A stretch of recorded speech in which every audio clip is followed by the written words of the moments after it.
Hi అండి, నమస్తే. నేను మీ దుర్గానండి, షిరీన్ జూట్ వరల్డ్ ఛానల్ నుంచి. ఈరోజు నేను చేయబోయే వీడియో ఏంటంటే కజ్జికాయలు చేస్తున్నానండి. కజ్జికాయలు చేస్తున్నాను. దీనికి కావాల్సిన ఇంగ్రీడియంట్స్ ఏమేమంటే నేనైతే 200 గ్రామ్స్ మైదా తీసుకున్నానండి. ఈ మైదాకి ఇందులో కొంచెం సాల్ట్ వేసేసి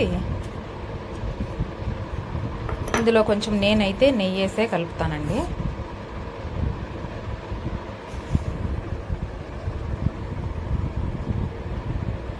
ఇలా నెయ్యి వేసి కలిపెట్టి ఒక 1 అవర్ అలా పక్కన పెట్టేసేసుకోండి.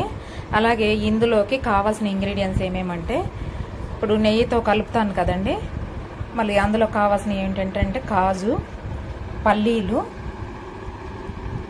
బెల్లం అండి, ఎండి కొబ్బరి, నువ్వులు. ఈ లాస్ట్లో మనం రోటీ చేసుకోవటానికి మైదా పిండి కొంచెం నేను స్పేర్ పెట్టుకున్నానండి. అలాగే ఇది ఇలాచీ పౌడర్ కూడానండి. ఇలాచీ పౌడర్ ఇలా పొడి చేసి పెట్టుకున్నాను. ఇవన్నీ మిక్సీ చేసిన తర్వాత అందులో ఈ ఇలాచీ పౌడర్ వేస్తే కొంచెం ఫ్లేవర్ అనేది బాగుంటుందన్నమాట. ఇప్పుడు నేను తయారు చేసే విధానము మీకు కజ్జికాయలు తయారు చేసే విధానం చూపిస్తాను. రండి. ఇంతకుముందు ఇందులోకి ఇంగ్రీడియంట్స్ ఏమేమి కావాలో చెప్పాను కదండి. అవి బెల్లం 200 గ్రామ్స్, మైదాకి 200 గ్రామ్స్కి బెల్లం కూడా 200 గ్రామ్స్ తీసుకున్నానండి. అలాగే పుట్నాలండి, ఈ పుట్నాలు 100 గ్రామ్స్, అలాగే కాజు 100 గ్రామ్స్, పల్లీలు 100 గ్రామ్స్, ఎండి కొబ్బరి 100 గ్రామ్స్ చేసి ఇలా మిక్స్ చేయటం అయితే జరిగిందండి. ఇందులో కొంచెం పల్లీలు అయితే కనపడేటట్టు, పల్లీలు కాజు ఇవైతే కనపడేటట్టు కొంచెం నేను ఎక్కువ అవ్వనివ్వలేదండి. పల్లీలు అయితే చాకుతోనే ఈవెన్ కట్ చేశాను.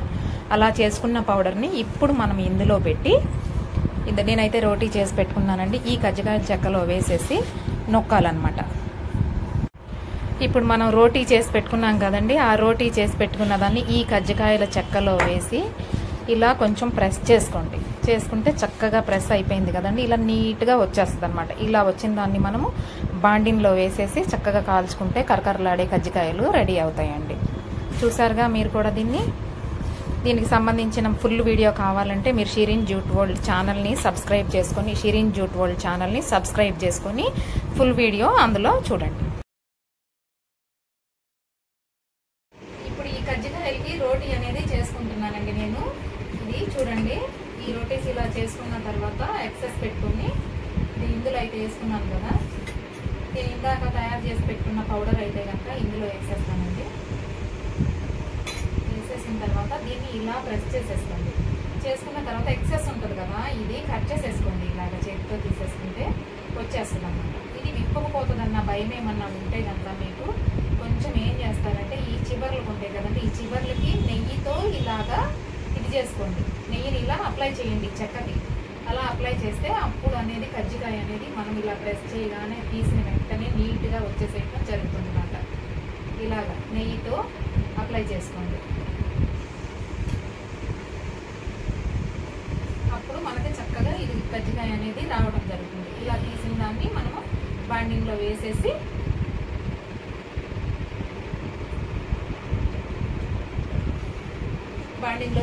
ఫ్రై చేసుకుంటామేనండి. ఇంకా ఇప్పుడు ఈ కజ్జికాయలని నేను రెడీగా చేసి పెట్టుకున్నానండి. ఇలా చేసి పెట్టుకున్న తర్వాత బాండింగ్లో అయితే వేసేసాను. ఆయిల్ పెట్టి ఆయిల్ హీట్ ఎక్కిన తర్వాత ఇలాగా వేసేసాను అనమాట. ఇందాక మనము ఒక 1 అవర్ ముందు కలిపి పెట్టుకున్నాం కదా పిండిని, ఇలా బౌల్ రావటము చక్కగా కజ్జికాయలు పెద్దగా వస్తాయి అనమాట. అట్లాగా చూస్తున్నారు కదా, ఇవి ఫ్రై అవుతున్నాయి. ఇవి లైట్గా సిమ్లో పెట్టి, హై ఫ్లేమ్ వద్దండి, సిమ్లో పెట్టి నిదానంగా వేపుకోండి. చూసారండి, ఇప్పుడు మన కరకరలాడే కజ్జికాయలు రెడీ అయిపోయినాయండి. ఇప్పుడు వేడివేడిగా ఉన్నాయి కాబట్టి కాస్త చల్లారితే బాగుంటాయి అన్నమాట. కజ్జికాయలు అనేది చల్లారిన తర్వాతే తినాలి. మీకు కూడా ఈ వీడియో నచ్చినట్లయితే Shireen jute world channel subscribe చేసుకొని చూడండి.